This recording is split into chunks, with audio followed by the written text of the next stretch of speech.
Is that Janidai Prabhu waving? Hare Krishna. Hare Krishna. So, and the whole temple room at the Bhakti Center is also visible. So this morning we are going to continue our journey through the Srimad Bhagavatam. And we're reading the 10th canto, chapter 77, verse number 32. I can share it.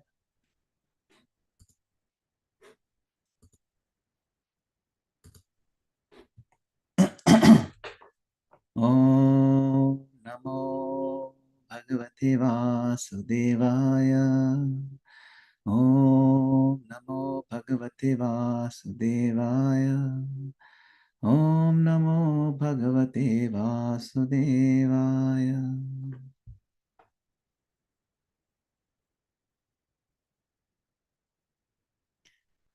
Yat pada sevo jitayatma vidyaya invantyanadyatma viparyaya graham labhanta atmiyamanantamaishwaram kuto numoha paramasya sadgate.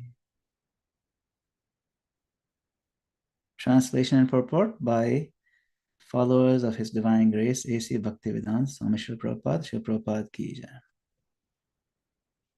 By virtue of self-realization, fortified by service rendered to His feet, devotees of the Lord dispel the bodily concept of life, which has bewildered the soul since time immemorial.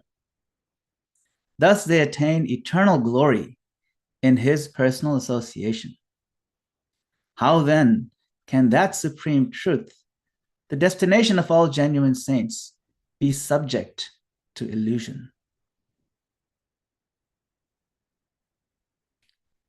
Purport. As a result of fasting, the body becomes weak and one thinks, I am emaciated. Similarly, sometimes a conditioned soul thinks, I am happy or I am unhappy. Ideas based on the bodily concept of life. Simply by serving the lotus feet of Lord Krishna, however, devotees become free from this bodily concept of life. So how could such illusion possibly affect the Supreme Personality of Godhead at any time?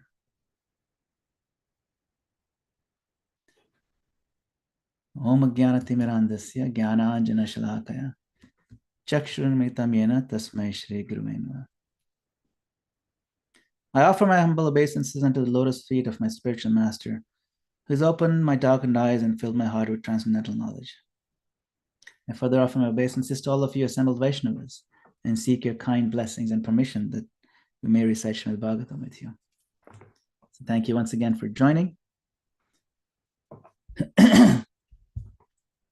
So this particular section of the Bhagavatam, we see Krishna is in a fight. It's an actual exchange of arrows and so on. Krishna is engaging the chivalrous battle. And as part of the fight, it may appear that Krishna got bewildered. Krishna got a little confused. And we saw in the previous verses also that this is something that is astonishing. Right? Even the previous verse in the purport, we saw that Krishna sometimes appears to get bewildered. Like, for example, when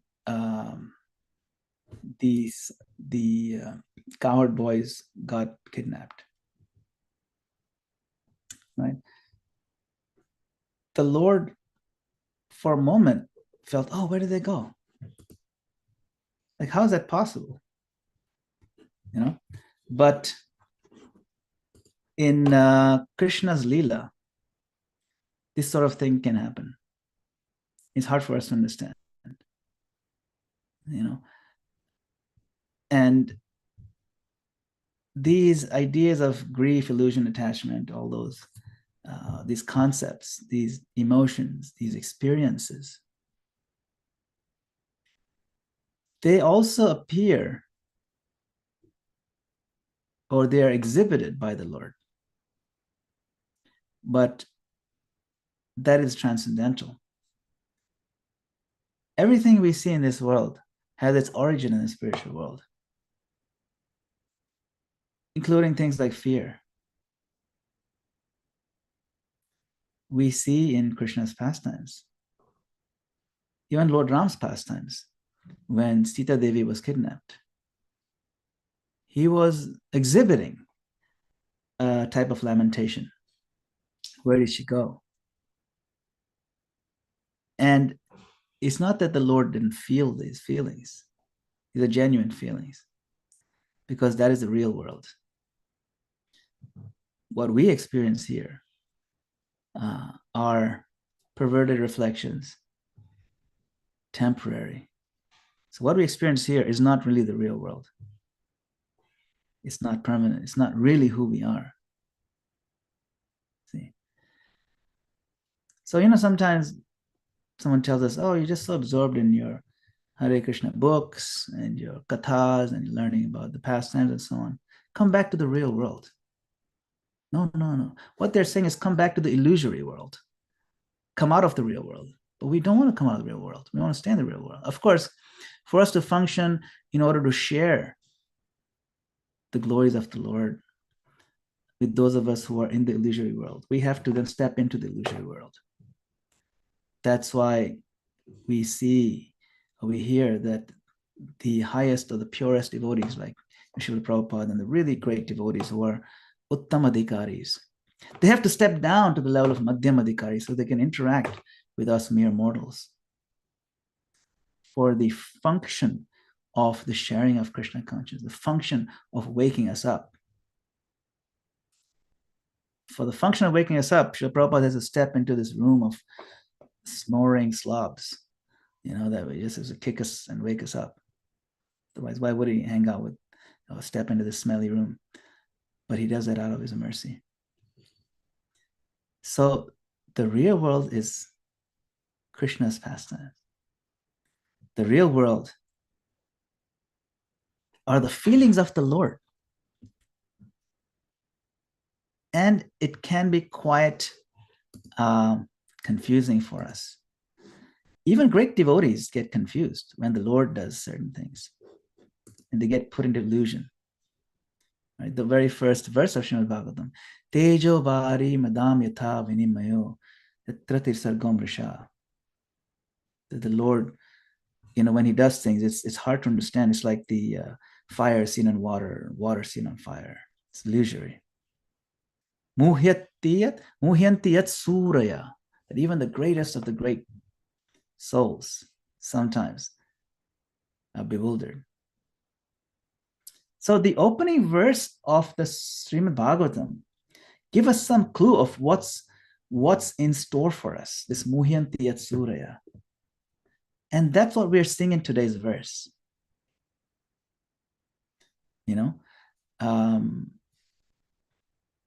Queen Kunti in the first canto, when she's praying to Krishna, she also highlights this point that it's very hard to understand your pastimes. Na veda kaschit bhagavam shitam. That, oh my Lord, no one can understand your transcendental pastimes, which appear to be human and so are misleading. He says, Maya javanika channam agyadhoksharam abhyayam na lakshya se murdisha nato natya dharo yatha. Nobody can recognize you. Just like an actor acting on the stage is not recognized. She says it's very bewildering. Tad atyanta vidambanam. It is very bewildering, O soul of the universe, that you're working, although you're inactive. You take birth, although you're unborn. And you appear among other species like the animals and men and sages and aquatics. And this is bewildering. Atyanta vidambanam. And then in that very same section, the very next verse, she talks about Krishna's sweet pastime that we are celebrating this entire month of Yashoda binding Krishna with the rope. She says, Yashoda took up a rope to bind you, and when you committed the offense of breaking the pot, and your perturbed eyes were overflooded with tears, which washed the mascara from your eyes. And you're afraid, though fear personified is afraid of you. This sight is bewildering to me. So we've talked about this before. Is Krishna's fear fake? Is it real? Is he feeling it, or is he merely pretending? It says, Ashru Kalila. Ashru, tears. Are those actual tears of fear? Are those pretended tears of crocodile tears? And she again says that Samam Vimohayati, I am bewildered. But Brahma got bewildered by Krishna. Queen Kunti is a great devotee. She is getting bewildered. Mother Yashoda gets bewildered when she sees the universe in Krishna's mouth. It's this different bewilderment. But the Lord, being the supreme, he's also at the same time, while in control of everything, a plaything in the presence of his pure devotee. He allows himself to be that. And he allows himself to feel the real feelings that come along with that particular role. And therefore, even when we see in this fight, the Lord got bewildered.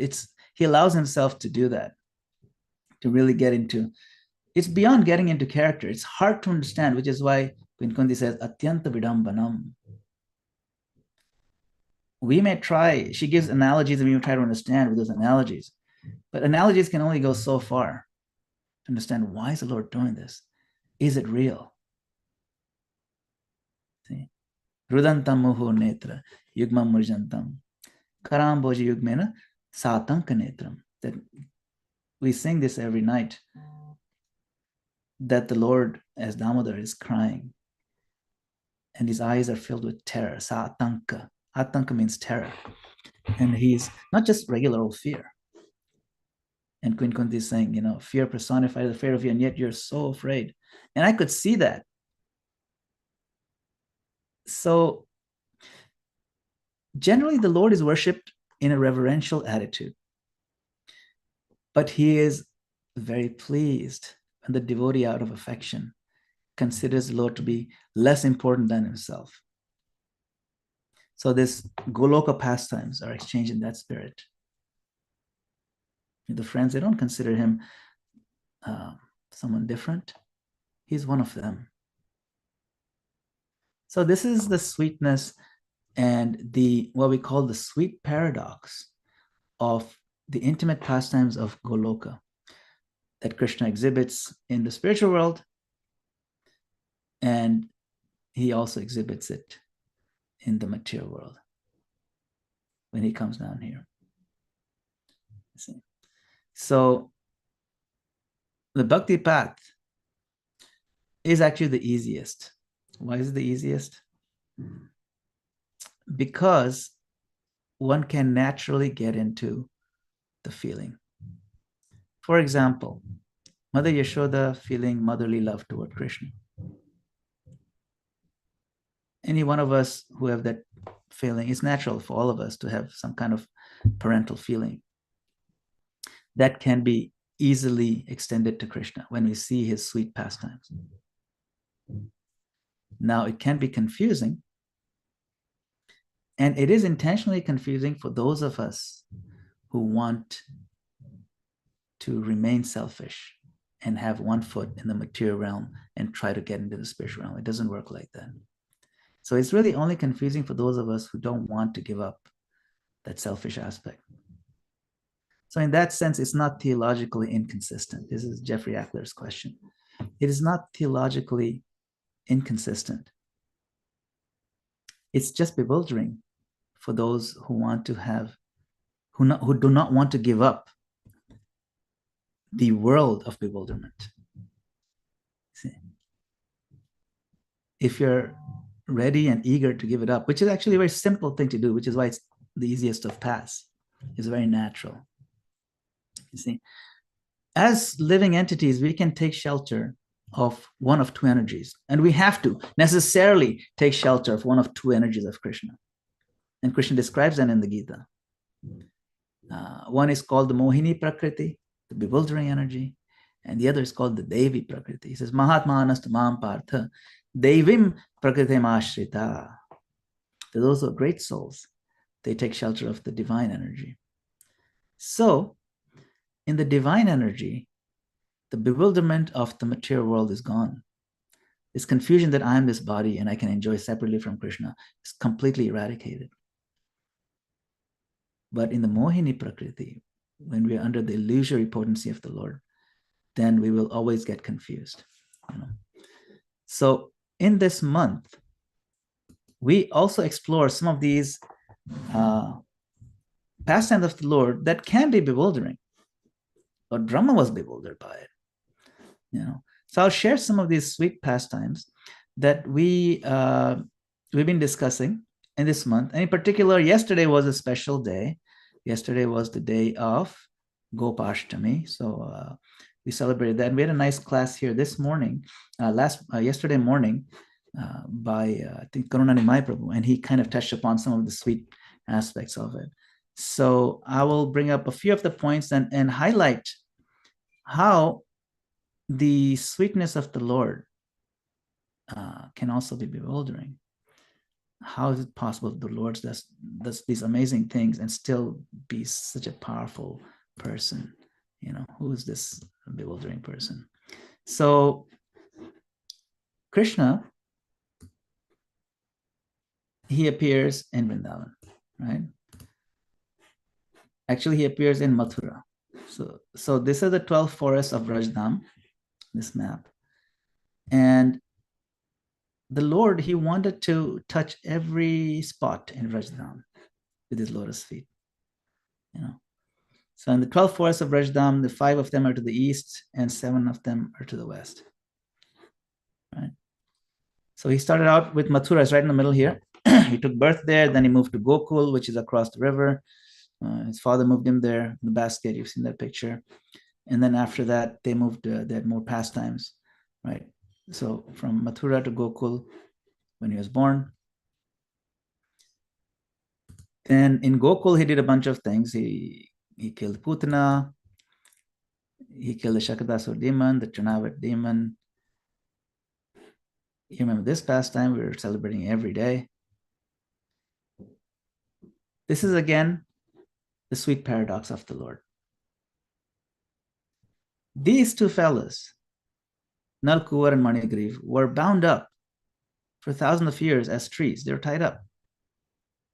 They're bound by a curse of Narad. But what is the sweet paradox here?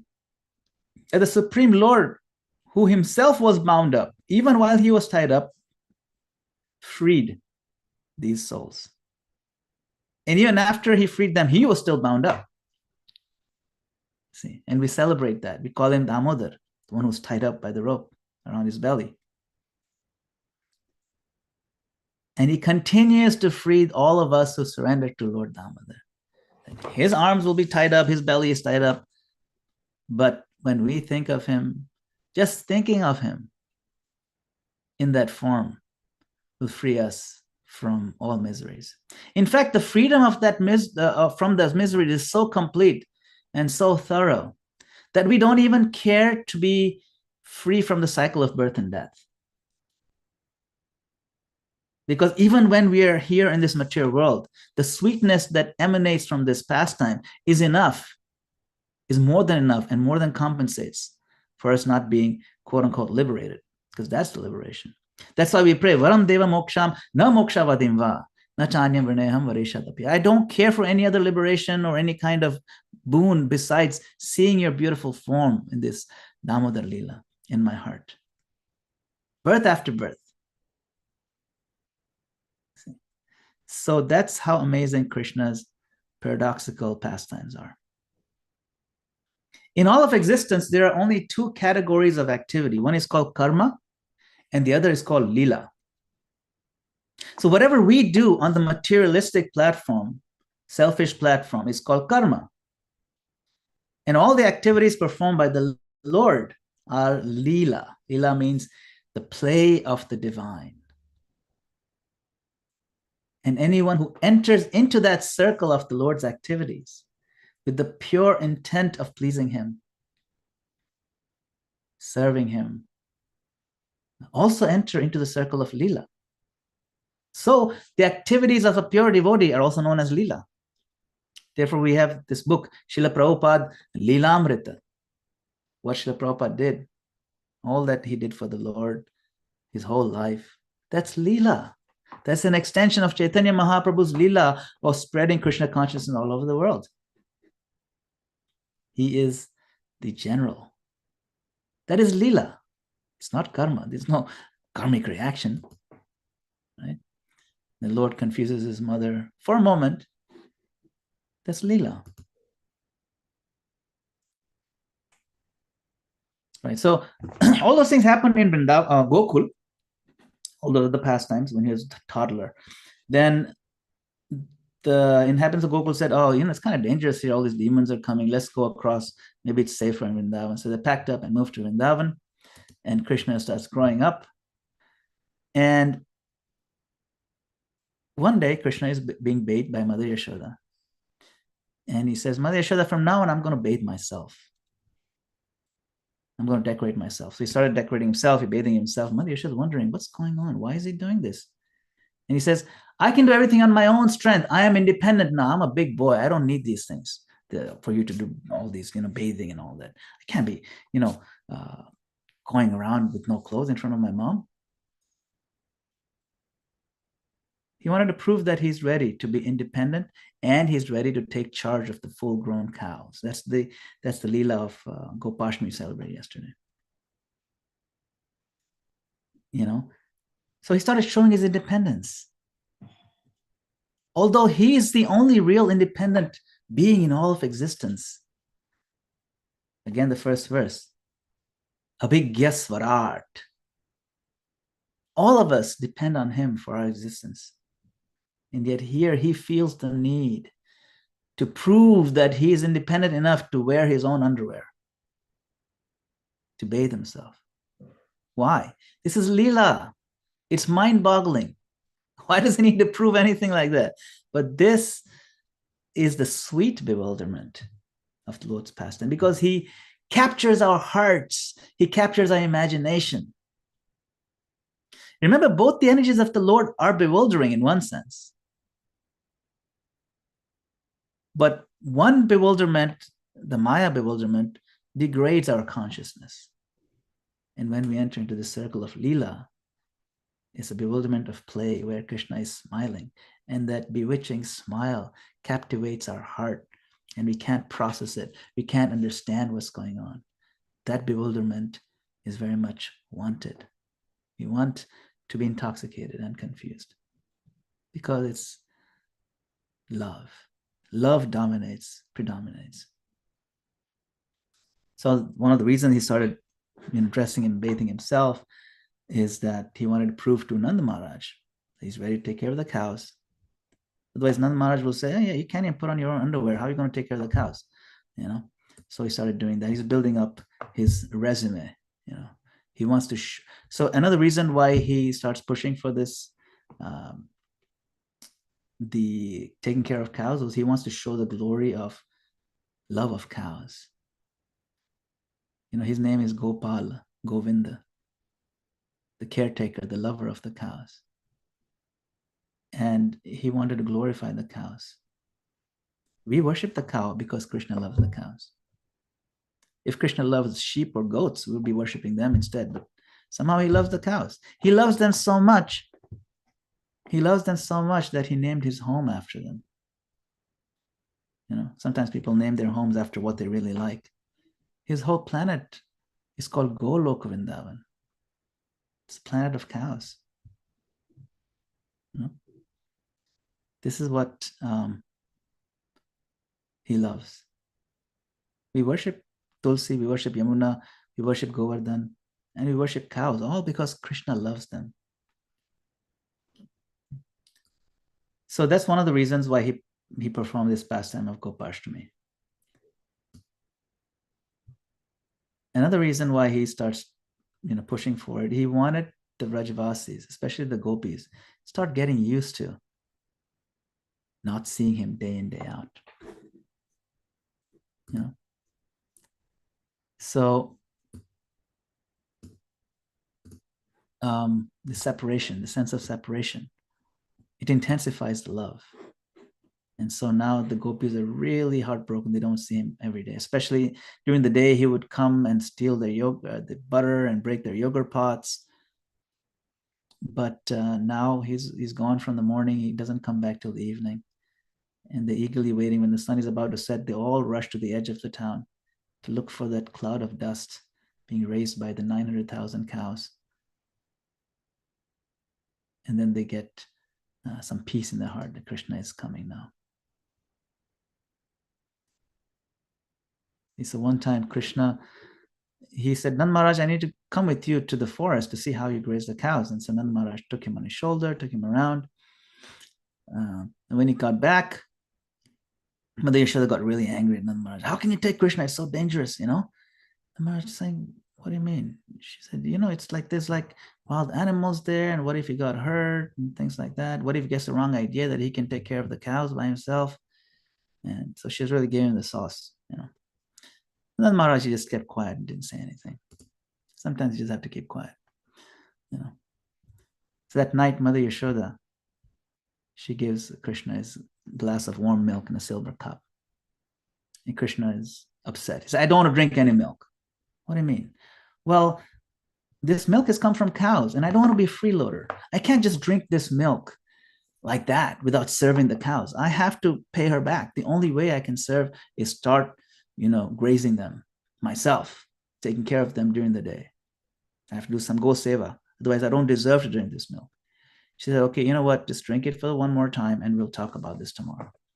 So the next day, Krishna starts making a case that, look, I'm very strong. I'm very smart. You got to let me go into the forest. And he says, well, Balram is there with me to take care. So, and the other boys are there. So it's not like I'm going to be alone. So he had a whole exchange, a very sweet exchange between him and Mother Yashoda. She says, oh, you're not that smart. You think you're so smart. If you're that smart, why would you eat dirt and put that dirt in your mouth? He says, that was a long time ago. Yeah, well, that was just a couple of weeks ago, So anyway, it's like they had a whole argument. It was very sweet. Finally, she agreed because Balaram said he'll take care of everything. Don't worry.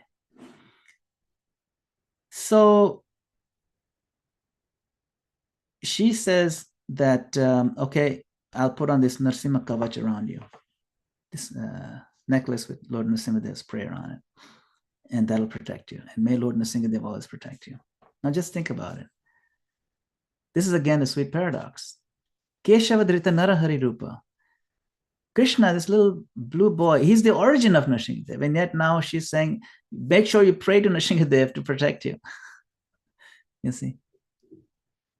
So this is the bewildering sweetness, the paradox that is available in the Vraja Leela.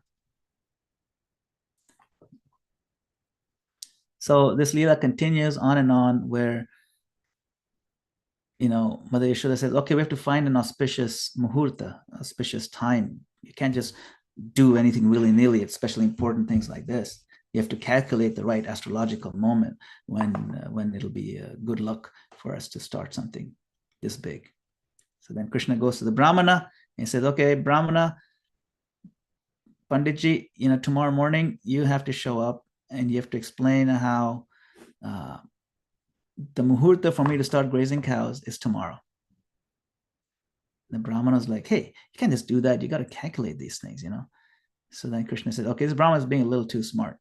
So he goes home and he brings a whole bunch of brand new silk saris and some jewelry, and he shows it to the Brahmana's wife. He says, hey, these Diwali gifts could be yours. All you have to do is straighten out that husband of yours and tell him that he needs to, really understand the importance of practical priorities. You come to Nanda Bhavan tomorrow and declare that this is the proper day for Krishna's Gopashtami.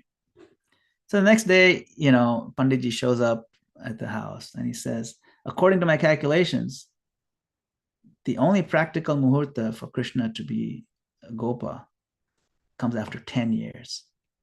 And Madhya says, like, oh, thank God. Yes, we'll keep Kana at home. And the Brahma says, but there's one rare muhurta, and that's today. And Krishna jumped up. He says, exactly, that's what I'm talking about. And she said, no, it's okay. We can skip today. 10 years, we can wait. It'll just be over before you know it. Now, of course, at that time, the 900,000 cows were listening. And they did not budge. When Nanda Maharaj tried to take them out, they didn't want to move. They were on strike. No, we'll only go with Krishna. And so Panditji was asked, what's going on with these cows? And he said, well, only if Krishna plays the flute and he starts grazing them will they budge. And so that started. Krishna played the flute and the pastime started. Now, of course, before it starts, one more thing. Mother Yashoda said, look at your feet. They're so cute. They're so delicate. You have to wear shoes. You can't go out. There's like stones and things there. And Krishna said, yeah, sure, I'll wear shoes as long as the mother cow is also wearing shoes. All the cows, bulls, everybody has to wear shoes. So that'll take years to make shoes for 900,000 cows, 4 feet in each one of them. It's millions, 3.6 million. So that idea got canceled. And then, but the cows, they felt, okay, you know what we'll do is we'll stomp all over the grounds and pulverize every pebble in Vraj until it's like fine powder. And that's what they did. And so everywhere Krishna walked, his imprints were left. The concern about Krishna's lotus feet is sung by the gopis in Gopi Geet. With his Shilatranang Kurei, that even we are so afraid, my dear Lord, that your delicate feet will be poked and hurt by the spiked rough grass. The delicate baby grass that grows up, Trinang Kurei, it's soft, but for your lotus feet, it's like shila, it's like rocks. So they're so sensitive to the Lord's softness of his feet. So Krishna gets initiated. By initiation, we mean the Gopashtami. But in that initiation, no one is allowed except for the boys and the men. But of course, Srimati Radharani, she wanted to also take darshan of that initiation. So she dressed up as a Gopa. It's a very famous pastime. So if you go to Vrindavan on that day, you'll see she's dressed up. She's holding a rope. She's dressed up in a turban, like with dhoti and everything. It's very sweet. And she pretends to be a Gopa just to enter into that pastime. So we can pray. We can pray every day of this month of Kartik that, my dear Gopal, just like you protect the go of the cows, please you also protect me, or protect my senses. If they wander, you please bring them back, just like you bring back any cows that have wandered off the path. Because you are the Gopa, you are Gopal, and therefore we worship you in that form. So you protect me, keep me in your circle of Leela, or pull me in, purify me of my wayward tendencies, and let me enter into that circle. So when I pick up my beads of 108, chanting Hare Krishna, let me also, just like you enter into the circle of Rasa Leela with the 108 principal gopis, let me also understand that I'm chanting and I'm begging to enter into your circle of Leela. This way, the bhakti practice can be approached with humility, but also with cognition of the sweetness that's awaiting us if we can succeed in this. So, Hare Krishna. Thank you very much for joining this morning. Leave a few minutes for questions or comments. I see Bhima Prabhu has his hand up. How does Maya fade into Leela in a devotee's life? Yes, it's a great question. So we talked about there's two kinds of Maya. There is the Mahamaya, which is the bewildering potency. And there is the Yoga Maya, which is the what you call the again bewildering potency, but it's on the transcendental plane. Now, Maya does dissolve to the extent that we ask the Lord for freeing ourselves from her. Krishna says, Devi Hiesha Devi Hiesha Gunamai Mama Maya Duratyaya Mam Eva Ye Prapadyante Maya Metan Tarantite. That this Gunamai Maya, this illusory potency, energy, is made of gunas, the three modes. It is mine. It is Devi. It is divine in the sense it's coming from me. So, and because it's made by me, it's coming from me. It is very difficult to overcome. Duratyaya, very difficult. In fact, it's impossible for anybody to overcome that Maya, to cross over that ocean of Maya on their own strength. It's just not possible. But he says, Mam eva prapadyante maya metan tarantite. But one who surrenders unto me, then one can cross over this Maya very easily. So that Maya does begin to fade to the degree we cross over. So he says, Ye yatha mam prapadyante tam sataiva bhajamiham. To the degree you surrender to me, to that degree that Maya will fade away and you'll engage in Leela. The Krishna invites us, right? He's always here. He's always coming to invite us. Right? If you've read the, I think, opening words of Brahma Samhita purports, introduction, I think it's Bhakti Siddhanta Saraswati Thakur. If you can make it past the language, the materialistic demeanor cannot possibly stretch to the transcendental autocrat who's ever inviting the fallen souls to engage with him in eternal serving mood. So he's always inviting us. So his invitation is an open invitation. It's a standing invitation. And that Maya does fade into Leela to the extent we allow him to do it, to the extent we surrender. And say, okay, what does surrender mean? What do you mean? What do you mean this surrender? You keep using this word surrender. What does that mean? Surrender has a very specific meaning because it can be broken down into 6 components. Those are listed in that verse in Bhagavad Gita, Sarva Dharman Parityaja, right? 1862. That verse is there.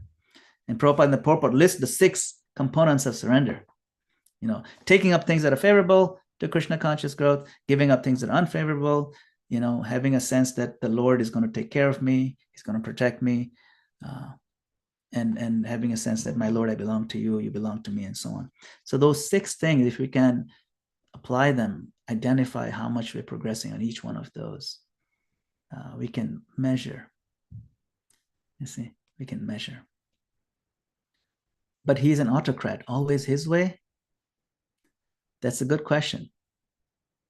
No, not always his way. The very fact that he's built a material world shows that things don't always happen the way he wants it to. Think he wants us to turn away from him? No, he allows it. Do you think he wants us to be bewildered and be selfish and be suffering? No, he allows it. It's not always his way. In fact, he lets us have so much of what we want in our tantrum. If you think about it, it's our tantrum that's the cause of this material world, not his desire. You see? It's the criminality of the criminals that creates the prison house, not the government's desire. So yes, he's an autocrat. He's an autocrat. But he's also a very,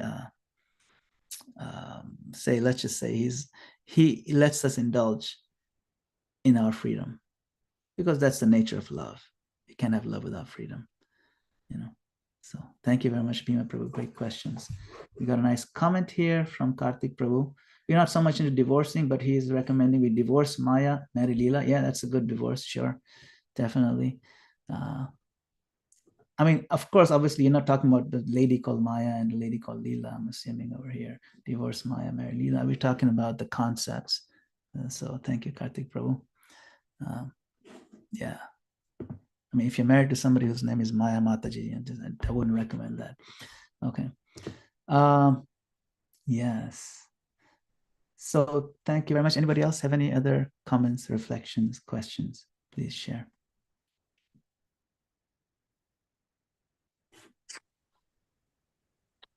Let's see if the temple room has anything to say in line with Guru, Sada, and Shastra. Adipurusha Prabhu? Well, we pray to Prabhupada what we might contribute to such a perfect class. You know, it's impossible in one sense. But I'm enthralled by the concept of play. And makes me think about childhood play. We had friends living near us that we would engage in play every day, playing cops and robbers, playing, you know, as if one was the teacher and some were the students, and lots of different kind of make up the dialogue as you go along. And so understanding that Krishna is also very playful, and to enter deeply into the drama that he presents to us gives us a variety of emotional reactions and interchanges between persons. Like Prabhu said, it's very, very sweet and engaging and relishable. And also, my own experience taking care of cows for many years, uh, you become so connected to those cows 24/7. You know, the different personalities and the different instances where they uh, escape from the pastures or, you know, uh, interacting with the cows. Each one has a. I can remember one time I used to have to travel through the forest almost 2 miles to get to this one place called Nandagram. And there's a huge pasture, miles around, and there's forest and a valley and stream going through it. And I'd have to find all the calves and herd them up to the barn to give them grain once a day. And I just used to think the cows, you know. And then just one day I was in that barn and all the cows were already herded into the barn. It was closed, they were closed in, they were putting out the grain. And I heard a cough. And I looked around to see who was coughing. I thought maybe there was a person, a human being. And then I heard again. I looked around. And at one point, Krishna gave me this experience of I was looking at the cows, looking for a human being, and all of a sudden I realized all the cows were looking at me, and that they were all individual conscious beings. I don't can't maybe I can't put it into words, but I realized that these are conscious living entities, and But who was coughing? one of the Was cows. that Bhima? Maybe it was Bhima. It was actually one of the cows coughing.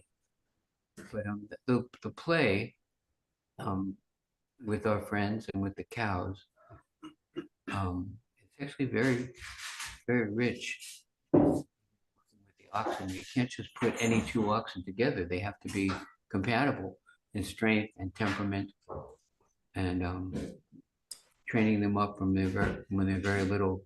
You talk to them, you're walking around with them, you're uh, caring for them, and they're listening to you. Very interesting, the play that Krishna gives us in our service to Krishna. And we used to think, well, actually, we're worshiping the cows in one sense, but we're actually appreciating the gift that Krishna's given us as for our sustenance. Anyway, it's just a kind of a scattered comment, but time for the Krishna's conscience. Yeah. Thank you, Madan Gopal Prabhu. Thank you, Adipurusha Prabhu. Thank you, all the cows that are letting us associate with them and benefit from their peacefulness. Hare Krishna.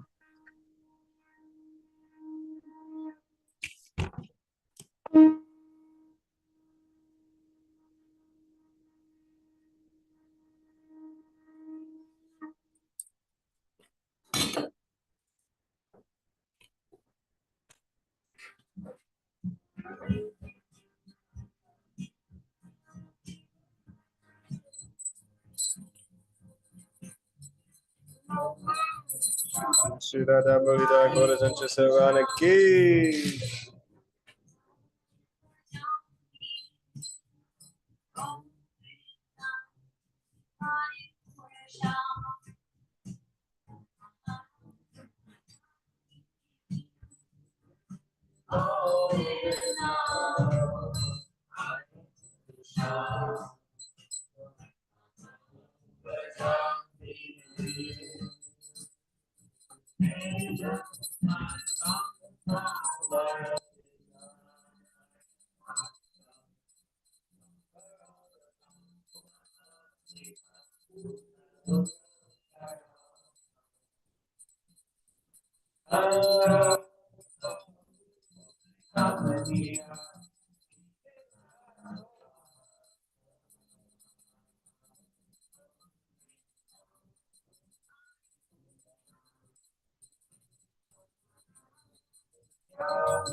Shri Radha Bolida Gora Jancha Savana Ki. Shri Radha Prabhupada Ki.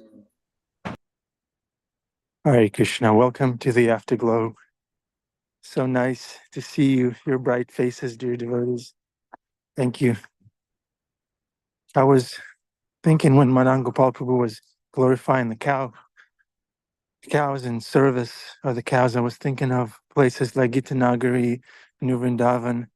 When you drive there after so many hours of driving, you park the car, you get out of the car, and then the first place you go is where the cows are.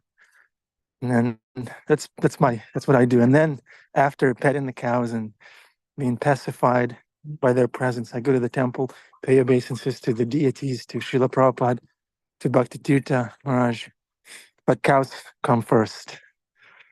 Thank you, Madan Gopal Prabhu, for this wonderful class celebrating on Gopashtami and the sacred meaning of the festival. Would anyone like to reflect maybe, or ask a question, or maybe make a testimony? Venetia, you have any cows at your place yet? Hare Krishna, not yet, but that is my deepest heartfelt dream. To have Yes. cows. I know Krishna Kumari is on, and she has 2 cows, I think, including an ox, maybe. But yes, that's my dream and goal here, to have cows. Yeah, Krishna will fulfill in due course of time for sure. Krishna. Krishna Kumari, any reflections from you?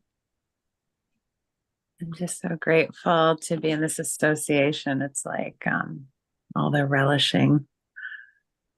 Yeah, it's like literally relish, like a condiment of bhakti to be in this association, Madan Gopal. Yeah, and hearing Adi Purush. I mean, I'm a trained kindergarten teacher, and yeah, so many children these days, they don't get to play. So, you know, yesterday amongst the cows, I brought, I'll show you the choice.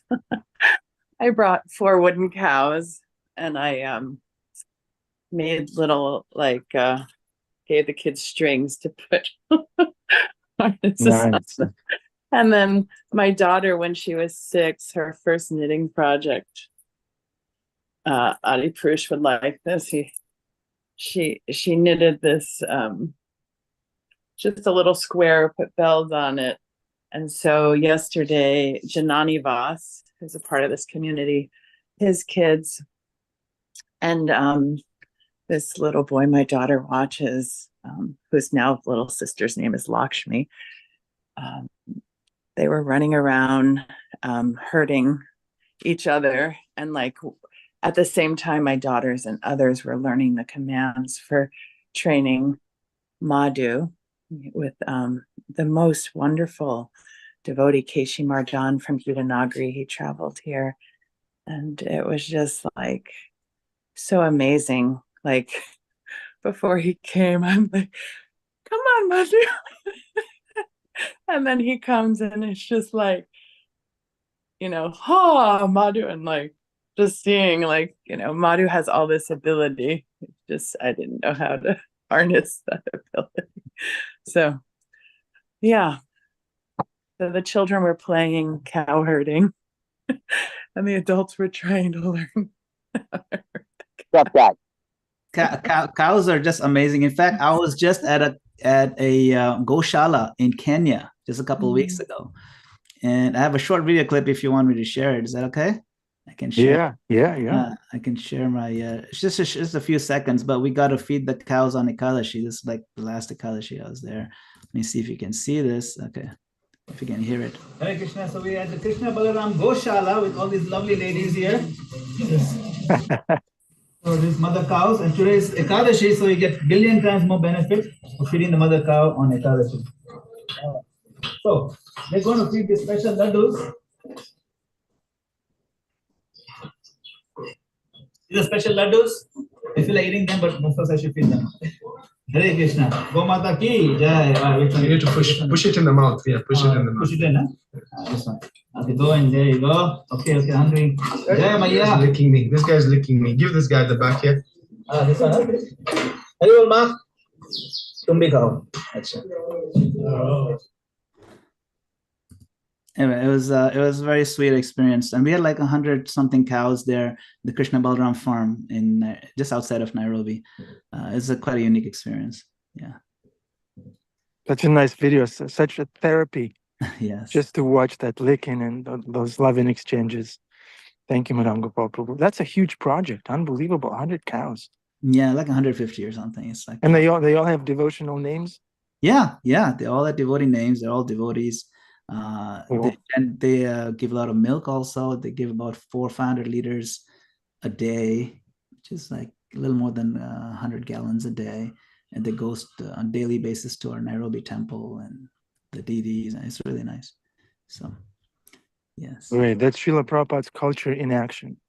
That's right. It works. It can work. Cool. Thank you.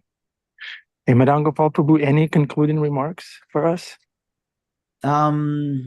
Well, the month of Kartik is winding down, so we could take the advantage of the last few days of Kartik to really intensify our praise to the Lord, that we can enter into the circle. Also, if we have taken on some kind of vrat, or not vrat, but some kind of promise that I'm going to be better as a devotee in this month of Kartik, I'm going to do rounds better, I'm going to read, and so on, then let it continue beyond the month of Kartik. Let's not wait till the next year's Kartik for us to now redo something nice that we've been doing, you know.